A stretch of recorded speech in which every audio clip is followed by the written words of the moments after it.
Sign this, Harper.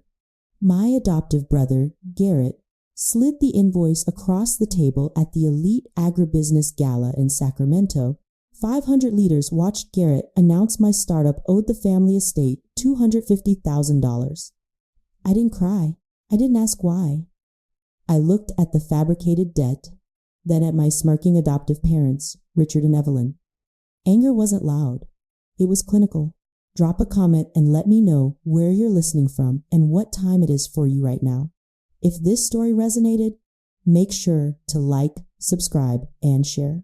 I grew up in the shadow of a massive agricultural empire in California's Central Valley, the adopted black sheep in a bloodline of pure privilege. Richard and Evelyn didn't raise me. They financed my existence, logging every meal and piece of clothing as a depreciating asset on their ledger. Garrett, their biological son and the heir apparent, was the golden child.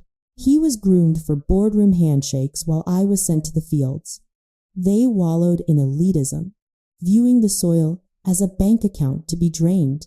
I saw it as a puzzle to be solved. I poured my intelligence into agricultural technology, learning the chemistry of sustainable farming. By 24, I had quietly built an independent, highly successful biotechnology startup.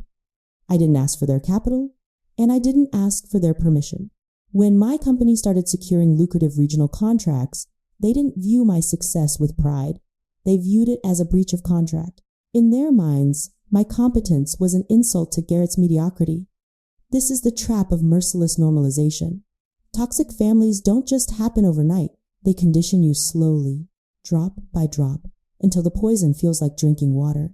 Richard and Evelyn masked their systematic emotional starvation as standard operating procedure.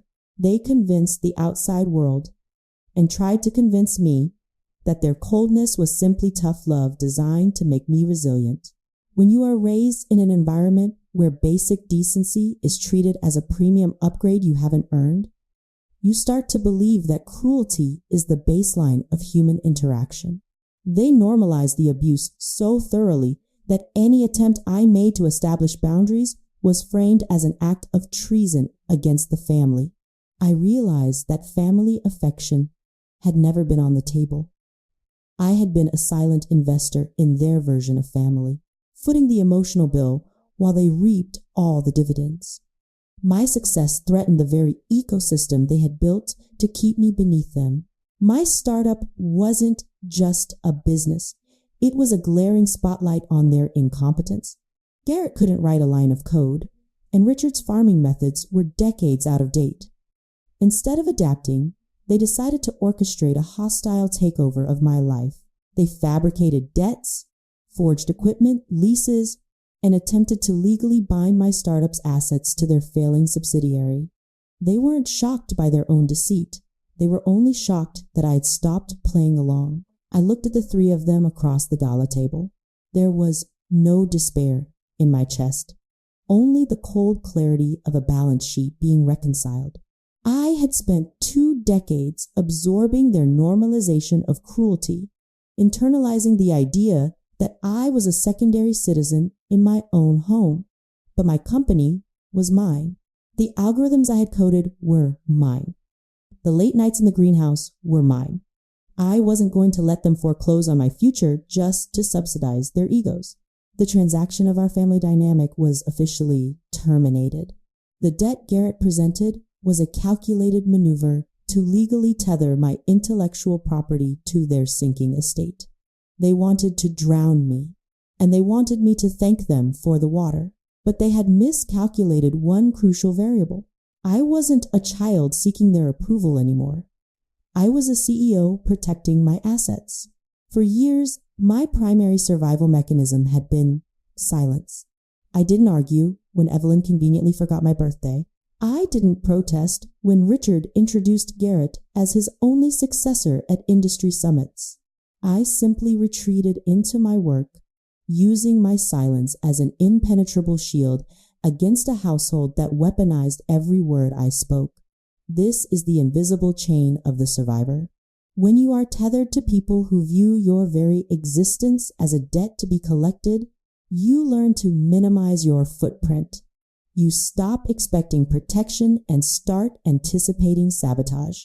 The invisible chain isn't made of outright violence. It is forged from 1,000 tiny omissions, the withheld praise, the casual dismissals, the constant, draining reminder that your successes belong to them, but your failures are entirely your own.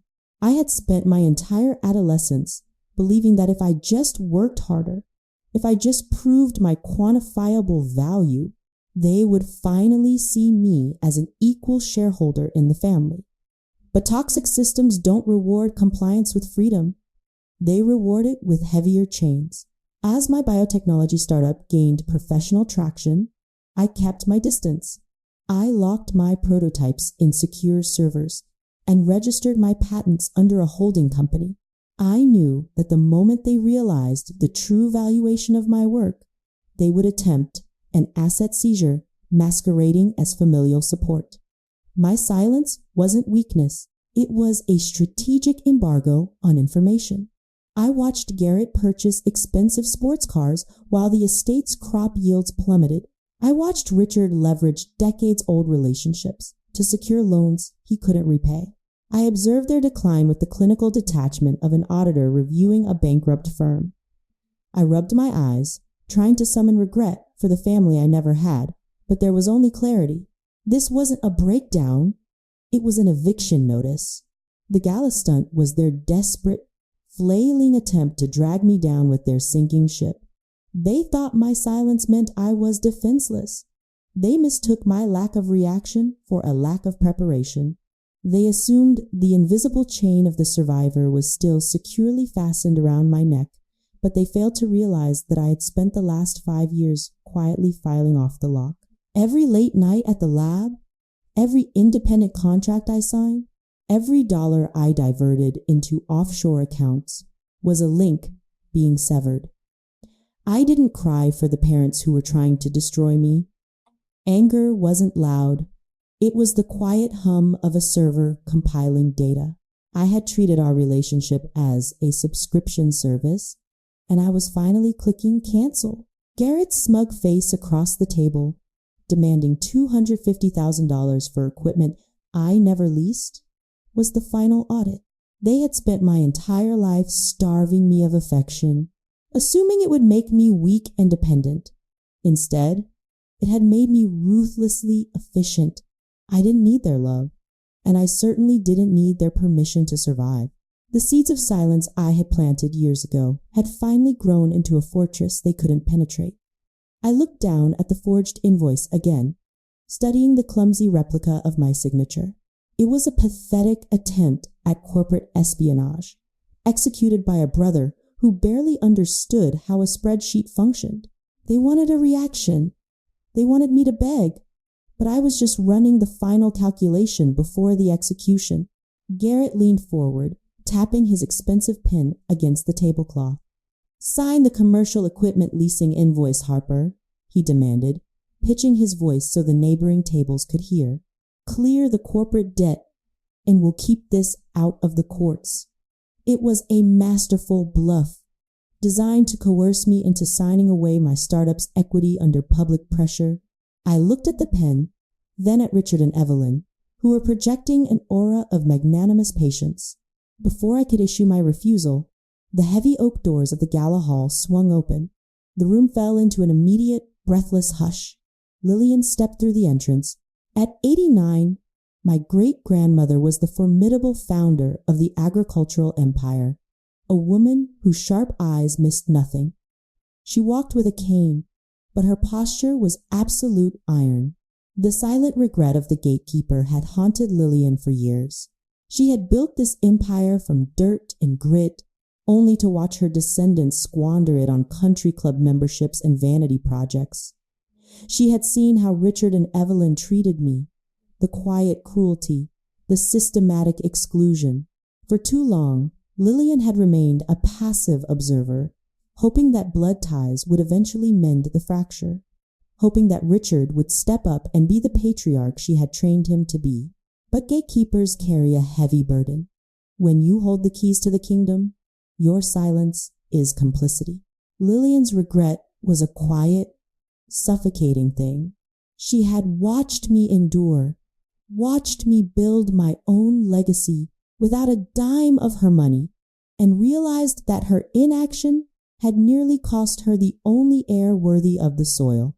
Her arrival wasn't just an interruption, it was a reckoning. She moved directly toward our table, the crowd parting for her like water.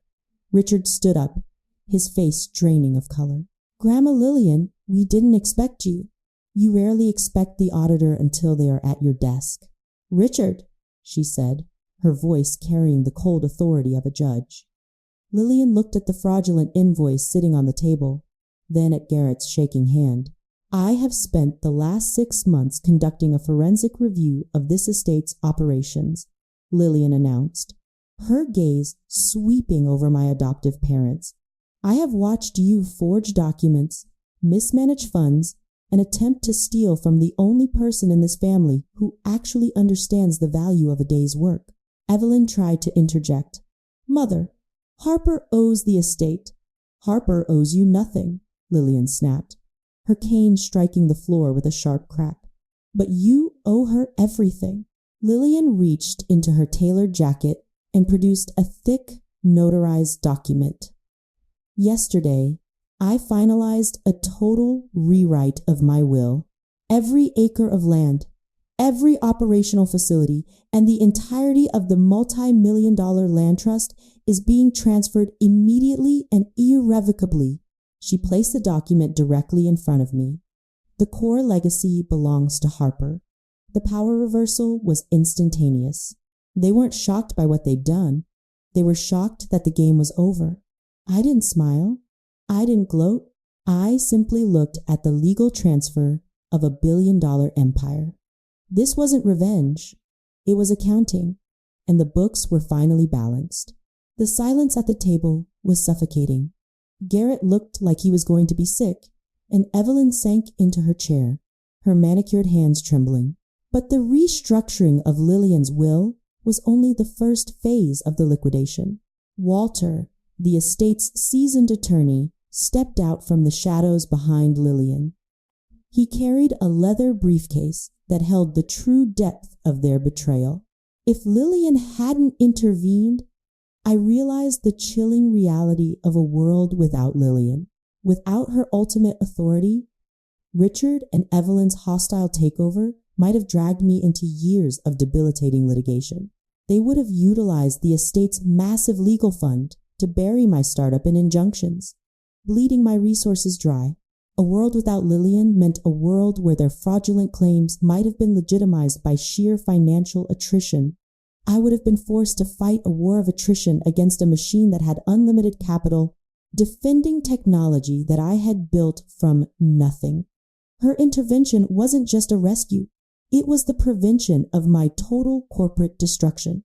Walter opened his briefcase and laid a stack of bank records on the table.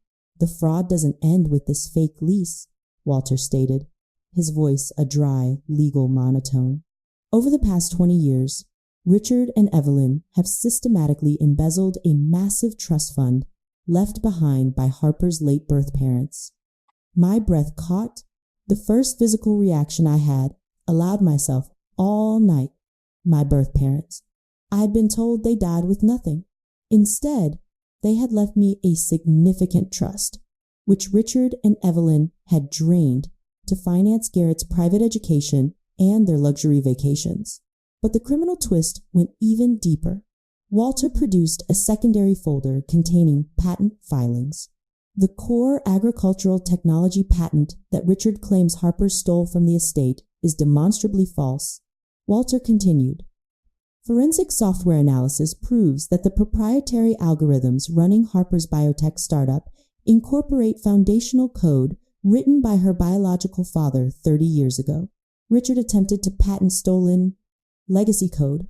The family drama had instantly metamorphosed into a multi-layer criminal case of wire fraud, embezzlement, and intellectual property theft.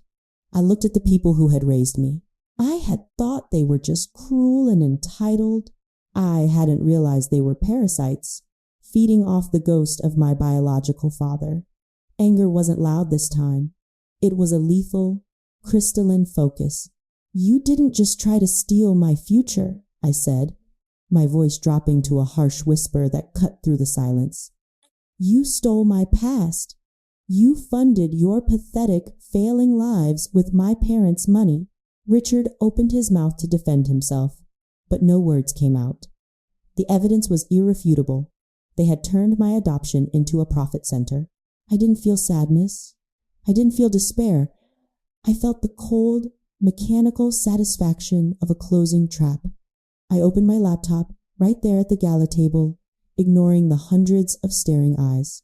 I didn't ask for explanations. I didn't wait for apologies. I simply began drafting the emails to the federal authorities, attaching Walter's digitized forensic files. The retaliation was immediate, unemotional, and absolute. I watched Garrett try to slip his phone from his pocket, likely to contact his own useless attorneys. They were entirely boxed in. The code in the soil wasn't theirs to harvest. It belonged to me, and the yield was going to be their total devastation. 3 weeks later, the legal battle reached its precise mathematical climax in a Sacramento courtroom. The air conditioning hummed a sterile tune as Judge Harrison reviewed the mountains of evidence Walter and I had compiled. Richard, Evelyn, and Garrett sat at the defense table, their designer clothes looking hollow and out of place. They had attempted to file a fraudulent bankruptcy petition to shield their remaining personal assets from my civil suits. It was a desperate, transparent maneuver. Judge Harrison looked over his reading glasses, his expression one of absolute contempt. "This petition is dismissed with prejudice," the judge declared, his gavel striking the block. "Furthermore, based on the forensic accounting provided regarding the embezzlement of the plaintiff's trust fund and the intellectual property theft, I am initiating immediate criminal referrals to the district attorney for Richard and Evelyn." The illusion of the empty wallet is a dangerous game played by toxic people who mistake net worth for self-worth. For decades, my adoptive family had weaponized their wealth, using it as a bludgeon to demand respect and enforce compliance. They believed that their bank accounts made them untouchable, that their financial superiority excused their moral bankruptcy. But when you strip away the luxury cars, the gala tickets, and the sprawling estates, you are left with the reality of the people underneath. When their wealth evaporated, exposed as stolen funds and fraudulent patents, there was nothing left but empty, terrified individuals. The illusion shattered, revealing that their power was entirely fabricated. They didn't know how to survive without the armor of their stolen money, while I had built my entire life learning how to thrive with nothing. The empire they had so viciously protected collapsed into public disgrace within days. Creditors seized their remaining properties. Garrett was unceremoniously fired from his board positions, his reputation toxic in the agricultural sector. As the bailiff approached Richard and Evelyn to discuss their impending criminal indictments, Richard turned to me, his eyes wide with a sudden, desperate panic. "Harper, please," he begged, his voice cracking. "We took you in. We're your family. Don't do this." I looked at him, feeling absolutely nothing. My heart rate didn't elevate. I didn't feel a surge of triumph or a pang of guilt. I just saw a debtor defaulting on a loan. "You were never my family," I stated, my voice cold and flat. "You are a bad investment, and I am liquidating my assets." I turned and walked out of the courtroom, my heels clicking methodically against the marble floor. I walked away completely unscathed, the sole proprietor of Lillian's multi-million-dollar trust and my own thriving biotechnology firm. The money they had stolen from my biological parents was recovered, with interest, but I wasn't going to hoard it the way they had. I immediately dedicated a significant portion of the reclaimed wealth to establishing a foundation. It was designed to provide legal and financial empowerment for exploited youth and independent agricultural innovators. I was going to ensure that no one else in the Central Valley would ever be crushed by the illusion of the empty wallet. The ledger was closed. The audit was complete. I stepped out into the bright California sun, breathing in the dry, warm air. The courthouse doors closed behind me, shutting away the frantic pleading of a family that no longer existed to me.